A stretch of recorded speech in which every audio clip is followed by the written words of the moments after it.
Hello, and thank you for checking out this revision guide from www.mralsophistory.com. You can visit my website to download this and lots of other revision guides in MP3 format. In this particular guide, we're going to take a look at what it was like to live in Nazi Germany. To answer this kind of question successfully, we need to look at three broad groups: the experiences of young people, of women and families, and the persecution of minorities. It's hardly surprising that the Nazis had so much support from young people. After all, the Nazis had reorganized every aspect of the school system to make children loyal to them. At school, you would have learned about the history of Germany. You would have been outraged to find out how the German army was stabbed in the back by the weak politicians who had made peace after the First World War.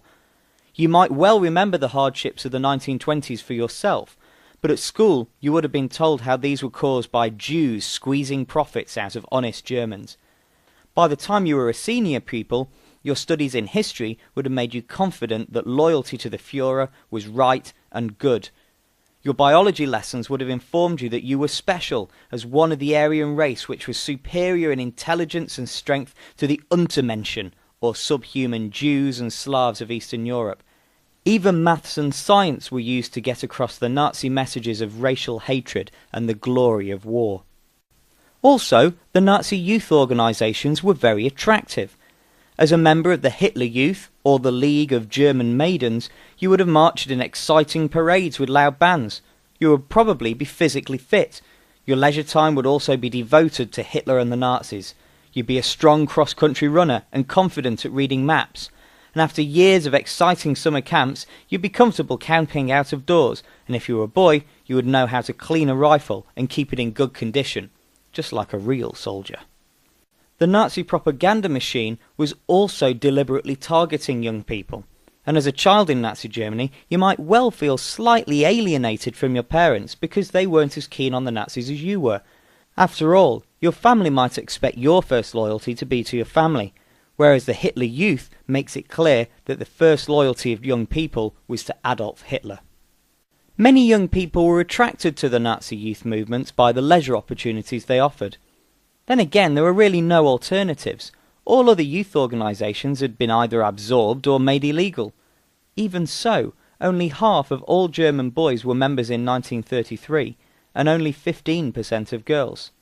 However, in 1939, membership of a Nazi youth movement was made compulsory. But, as the war progressed, the activities of the youth movements focused increasingly on the war effort and military drill. Subsequently, the popularity of the movements decreased, and indeed an anti-Hitler youth movement appeared. The Nazis identified two distinct groups of young people who they were worried about: the swing movement and the Edelweiss pirates. The swing movement resented the way that the Nazis controlled people's lives, and showed their discontent through their interest in banned music such as American jazz and swing. They hung out in nightclubs and bars and danced American dances. They even opposed the Nazis directly.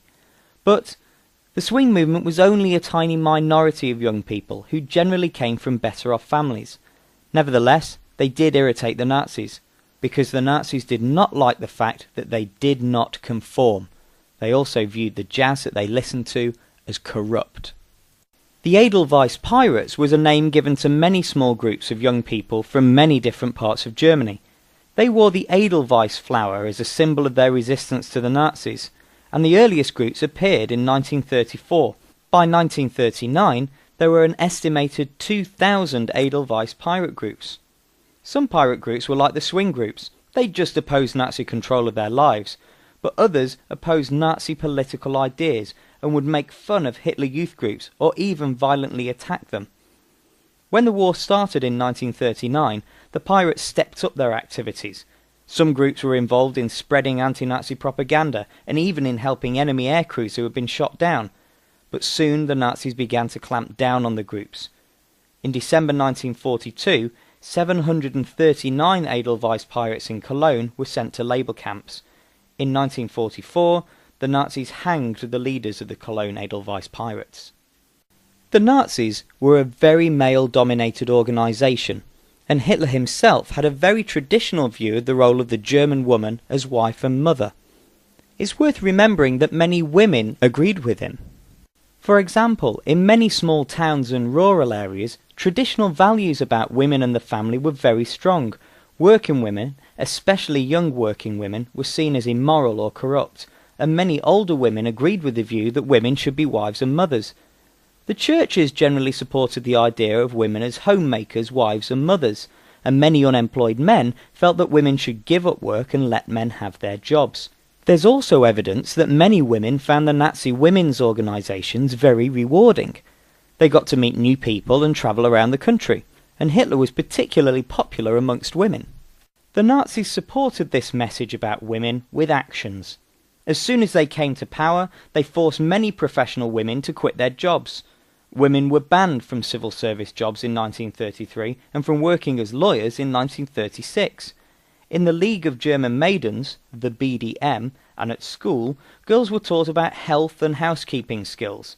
Women were offered cheap loans and grants if they married and had children.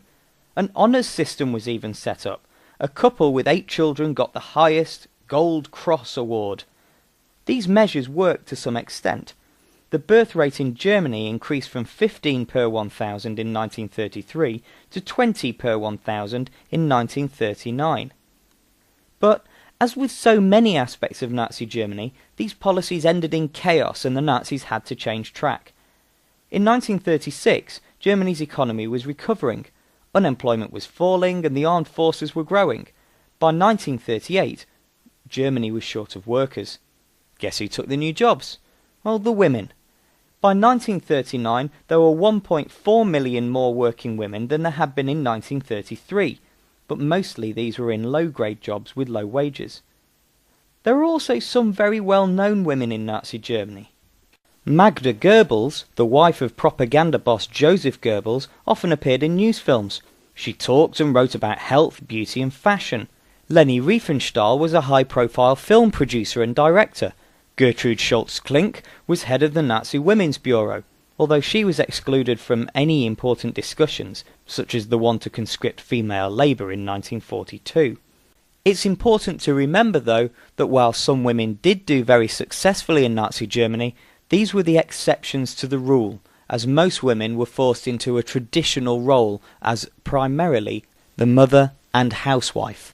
In addition to young people and women and families, it's also important to see the role of minorities within Nazi Germany. The Nazis used terror tactics against their political opponents, but also ran terror campaigns against other groups that did not appear to be a threat to their power at all. So why did they persecute racial groups? Well, the Nazis believed that the ideal German was an Aryan, that's a white person with blonde hair. They believed that Aryans were the master race, and that they were superior to all other racial groups. Hitler feared that Aryans would mix with inferior races, so the Nazis persecuted and later murdered members of what they called racially inferior groups. Gypsies and Jews suffered most. It's estimated that about 500,000 Gypsies died in death camps such as Auschwitz, whereas 6 million Jews did. However, these weren't the only targets of Nazi persecution. They also persecuted anyone who did not fit their idea of an ideal German, and they called these people asocials, or undesirables. The Nazis thought that Germany wasted money looking after them, and that their presence polluted the country. Hitler said that getting rid of some of the weakest Germans would strengthen Germany. Ideal Germans were socially useful, they worked hard and served the fatherland, so the Nazis persecuted tramps, beggars, alcoholics, and anyone who refused to work. Around 500,000 tramps and beggars were sent to concentration camps in 1933. Ideal Germans pledged total loyalty to Hitler, so the Nazis persecuted anyone who refused to do this. For example, Jehovah's Witnesses refused to offer total loyalty to anyone other than God, so 1/3 of them in Germany were sent to concentration camps. Ideal Germans married, had children, and created stable families, so the Nazis persecuted homosexuals, prostitutes, and problem families. Ideal Germans were strong and powerful, so the Nazis persecuted mentally handicapped people and those with inherited diseases. Around 350,000 were sterilized. Later, the Nazis started a euthanasia campaign. About 200,000 people were killed in nursing homes. But the group that suffered most under the Nazis was the Jews. No one knows for sure why Hitler hated the Jews so deeply, but in speeches and in his book Mein Kampf, which means My Struggle, Hitler blamed the Jews for many of Germany's problems. Other Nazis realized that one way of impressing Hitler was to suggest new methods of persecuting the Jews. So, from 1933 onwards, Jews in Germany were treated more and more badly.